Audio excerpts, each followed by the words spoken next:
যারা চাঁদাবাজি করো, মস্তানি করো, আমি বুঝি না তারা কি জাতের লোক। গায়ের রক্তটা কিসের? মানুষের রক্ত না পশুর রক্ত? চাঁদাবাজি করতে যাও কি জন্যে? একটা মানুষ বহু টাকা বহু কষ্ট করে জমি জমা বিক্রি করে ব্যবসা করতেছে, সেখানে যাইয়া আমাদেরকে 2 লক্ষ টাকা দিতে হবে, 5 লাখ টাকা দিতে হবে। কি হয়েছে? চাঁদাবাজ এবং মাস্তান যারা চাঁদাবাজি করতে যাও, মানুষের কাছে খয়রাত চাও, ও ভিক্ষা করে খাওয়া অনেক ভালো। মসজিদের সামনে একখান থাল নিয়ে বসে থাকো, যে আল্লাহর রাস্তে খয়রাত দাও। দোকানদারের কাছ থেকে চাঁদাবাজি করা। বিল্ডিং কেউ নতুন বানাইতে পারে না, অমনি হাজির। গলায় সোনার চেন, হাতে কতগুলো আংটি, তারপরে হাতে মোবাইল, গলায় সোনার চেন।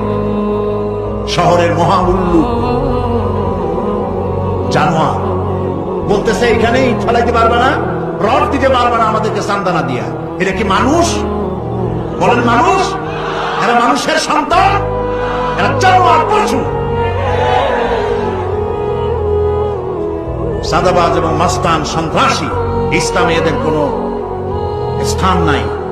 এদেশে যদি কোরআনের রাজ কায়েম হয়, সন্ত্রাসীদের মাথা কামাইয়া ঘোল ঢেলে দেওয়া হবে, যাতে মাথা ঠান্ডা থাকে। এই জন্য মাথা ঠান্ডা করিয়া বসে থাকবে। আর সকলের চাকরি দেওয়া হবে, কাজ করো আর খাও, চাঁদাবাজি করো না।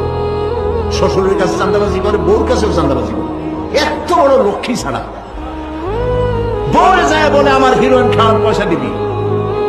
পত্রিকা আসছে না ভাই? কত বড় শয়তান, বউর কাছে চাঁদা চায়।